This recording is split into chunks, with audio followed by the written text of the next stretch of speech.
sacrum. And Lizzie, if you could draw a line on the joint of the sacroiliac joint.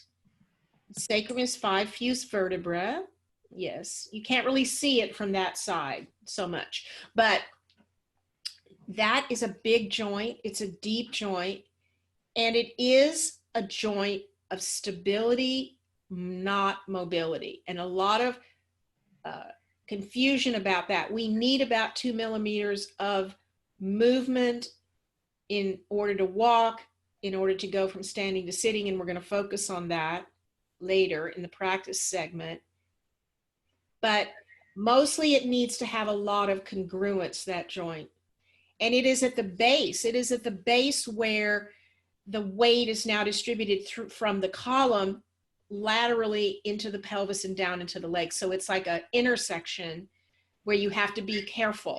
When you get to an intersection in a car, you have to pay attention to that joint. And so that's the sacroiliac joint, and it needs to have a lot of what we call congruence, which is it matches up together. When you have less congruence, you have less stability. When you have more congruence, you have more stability. And in standing, which we're going to start with Tadasana, we need a lot of congruence in the sacroiliac joint. And in order to have that, we need it to be slanted at 30 degrees. So when we look at Lizzie, we're going to talk about that. It is not straight and vertical in Tadasana. It is slanted, exactly. So, let me jump in and ask you a question here, Mom, just to ground it for yoga teachers. What do you think is one of the biggest sort of misconceptions that maybe we bring with us to the mat about the sacroiliac joint? Well, I think when we teach tucking and standing, I don't think that we always realize that when you tuck and you bring the sacrum into a vertical position, that you've actually destabilized it. And it's rotated backward from the top, and you've created less congruence. So tucking actually destabilizes the sacroiliac joint. It does not stabilize it because its natural shape is 30 degrees. Clear, super clear. Okay, what do you want to look at next? Let's look at the posterior superior iliac spines. Now the reason I want you to look at these, posterior means back, iliac, ilium, spine, superior, because there's a lower one down there, sort of where that notch is below your X on the right. That's going to be a bony landmark we're going to find on ourselves on the mat with our thumbs. Now, if you turn toward the front, we can see the ASIS. I've got to clear the drawing before I can move. And I just want to let people know I'm driving because through lots of wonderful trial and error, we've discovered that works best.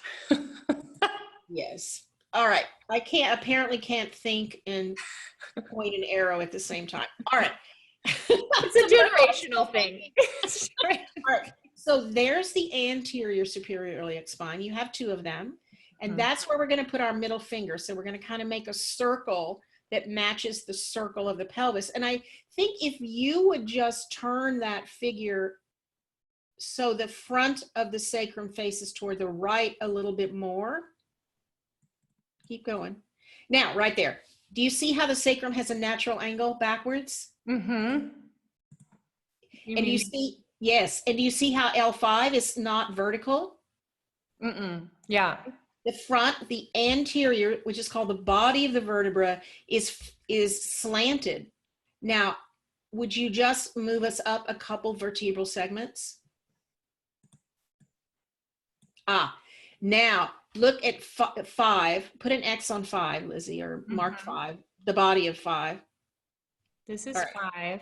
Yeah, you just have to mark that. So 5, and do you see that as it goes up, 4 is a little more vertical, but now 3 is quite a bit more vertical? So it comes vertical, and then 2, and then 1.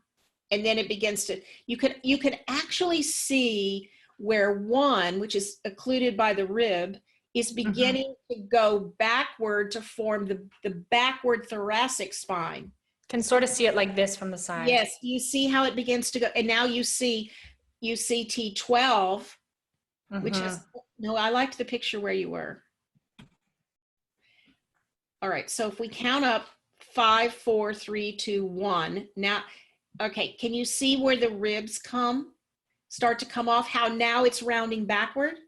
This is T12, this vertebrae, Yeah. right? No, well, there's no T12. Yeah. Okay. So anyway, I just want you to know that the shape, this is a really important concept, that the structure and shape of the body reflects function. The structure and the function are dance partners, and the structure creates and molds and directs the function, but the function also can change the structure. And this can be pathological, right? We change our actual structure, structure of our muscles, structure of our bones. It can be, so it's a dance that we always need to look at. But I just think this is an excellent way to show how you go from the sacrum that's like this into the lumbar and then back to the thoracic, like a river.